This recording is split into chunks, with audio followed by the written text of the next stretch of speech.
La carta de Pablo a los Efesios. La historia de cómo Pablo llegó a la ciudad de Éfeso es realmente interesante. Puedes leerla en Hechos capítulo 19.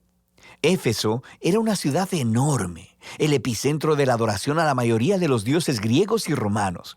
En esta ciudad, Pablo tuvo una labor misionera realmente efectiva y muchas personas se convirtieron en seguidores de Jesús.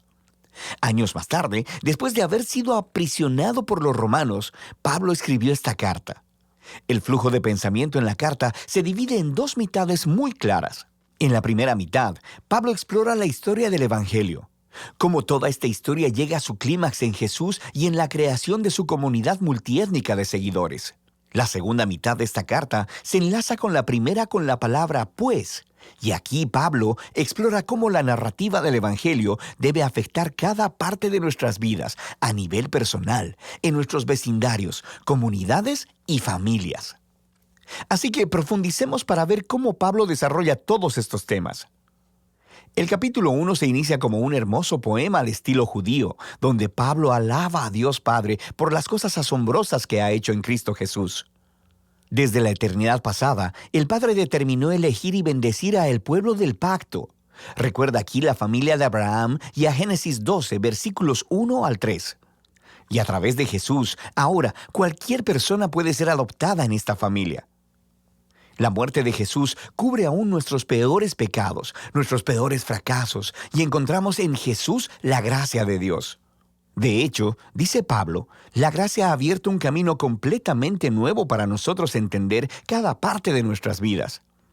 Él dice en el capítulo 1, verso 10, que el propósito de Dios era reunir bajo el dominio de Cristo, título que significa Mesías, todas las cosas, tanto en el cielo como en la tierra. El plan de Dios siempre fue tener una numerosa familia de seres humanos restaurados, unificados en Jesús el Mesías. Este propósito divino se hizo claro, dice Pablo, cuando nosotros fuimos hechos parte de esa familia. Y aquí él se refiere a los judíos étnicos de la familia de Abraham, pero luego Pablo habla de cómo ustedes, refiriéndose aquí a los no judíos, escucharon acerca de Jesús, de la salvación a través de él, y fueron hechos parte de esta familia por la obra del Espíritu Santo.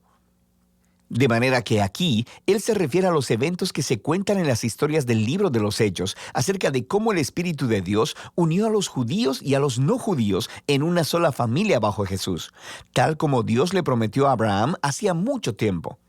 Nota también cómo en este poema, Pablo comienza hablando acerca de Dios Padre, luego acerca de Jesús, el Hijo, y aquí al final está hablando del Espíritu. Las tres personas de la Trinidad trabajan juntas. Es realmente genial cómo Pablo narra el contenido del Evangelio. Después del poema, Pablo responde con una oración. Él ora para que estos seguidores de Jesús no solo conozcan cosas del Evangelio, sino que experimenten su poder de manera personal, para que sean vitalizados por ese mismo poder que levantó a Jesús de los muertos y que lo colocó como la cabeza exaltada de todo el universo. Ahora, en el capítulo 2, Pablo regresa y desarrolla algunas de las ideas principales del poema en el capítulo 1, especialmente acerca de la gracia de Dios y de esta nueva familia multiétnica de Jesús. Él comienza contando de nuevo la historia de cómo estos cristianos no judíos conocieron a Jesús. Antes de escuchar sobre Jesús, estaban físicamente vivos, pero espiritualmente muertos. Estaban atrapados en una vida sin propósito, de egoísmo y de pecado, y además estaban engañados por las oscuras fuerzas espirituales del mal. Pero asombrosamente, Dios en su gran amor y misericordia los salvó, perdonó todos sus pecados y sus vidas a la vida resucitada de Jesús y trayéndolos así también a la vida. Así que ahora, habiendo sido creados como nuevos seres humanos a través de Jesús, ellos tienen el gozo de descubrir toda la dimensión de su nuevo llamado, propósito y de las obras que Dios ha preparado para ellos. A ellos no solo les ha sido mostrada la gracia de Dios, sino que también han sido invitados a formar parte de una nueva familia. Antes de escuchar sobre Jesús, estas personas no judías no solo estaban apartadas de Dios, sino también estaban apartadas de su pueblo del pacto, la familia de Abraham. Y por una razón realmente práctica, los mandamientos del pacto del Sinaí formaban una especie de frontera alrededor de la familia del pacto. Eran como una barrera que mantenía alejadas a la mayoría de las personas no judías. Pero en Jesús, las leyes de la Torá han sido cumplidas y la barrera ha sido removida. Los dos grupos étnicos se han convertido, como dice Pablo, en una nueva humanidad unificada y que pueden vivir juntos y en paz. Así que Pablo continúa en el capítulo 3 maravillándose en el rol especial que pudo desempeñar para esparcir estas buenas nuevas a las personas no judías. Y aunque él está en prisión, le da gracias a Dios por la oportunidad que ha tenido de ver un gran crecimiento de la familia del pacto. Así que Pablo cierra la primera mitad de la carta con otra oración. Esta vez, él ora para que los seguidores de Jesús sean fortalecidos por el Espíritu de Dios para simplemente comprender y conocer el amor que Cristo tiene por su pueblo. La segunda mitad de la carta comienza con Pablo cambiando la marcha y empieza a retar al lector a que responda a la narrativa del Evangelio en la manera en que vive su vida. Así que empieza el capítulo 4 simplemente con la vida diaria de la iglesia.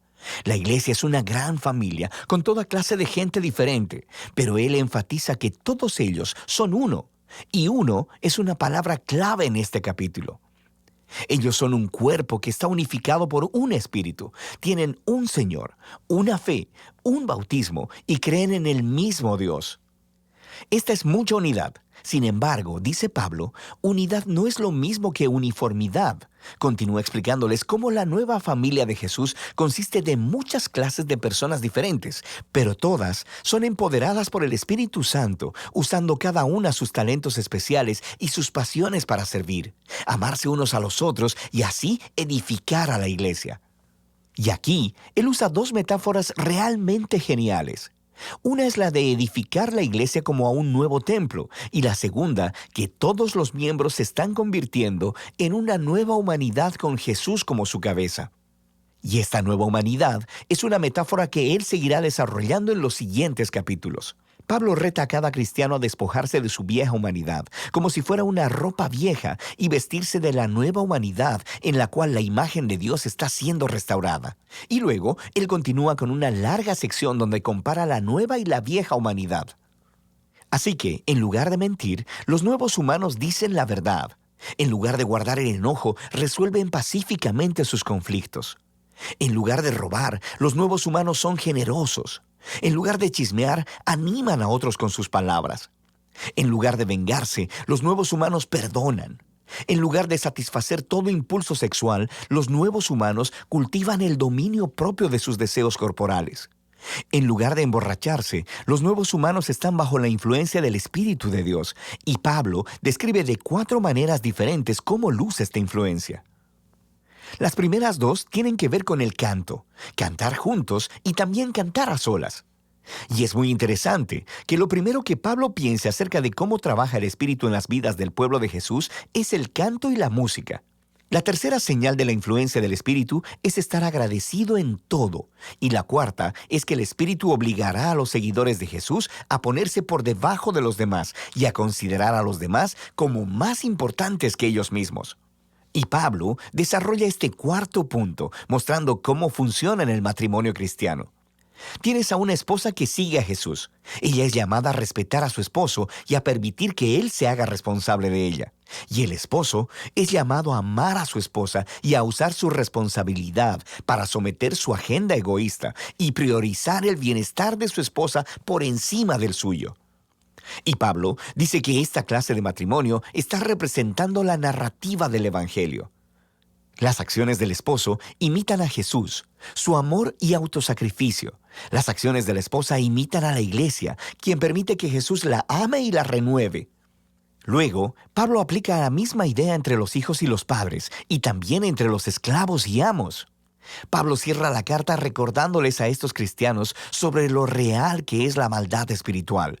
Estos son seres y fuerzas que tratarán de socavar la unidad del pueblo de Jesús y dañar su nueva humanidad. Así que Pablo los reta a permanecer firmes y a vestirse de una armadura metafórica, la cual él describe en detalle. Y Pablo extrae todas estas piezas de armadura del libro de Isaías y de cómo Isaías describió al rey mesiánico. Así que ahora, como seguidores del Mesías, debemos hacer nuestros los atributos del Mesías, ya que formamos el cuerpo de Jesús. De manera práctica, creo que Pablo quiere que los cristianos empiecen a formar nuevos hábitos, utilizando la oración, las escrituras y nuestras relaciones de los unos con los otros para proactivamente ayudarnos a crecer y a madurar como seguidores de Jesús. Y esa es la carta a los Efesios, una muy poderosa. Es aquí donde Pablo resume toda la narrativa del Evangelio y muestra cómo esta narrativa debería moldear cada parte de la historia de nuestra vida.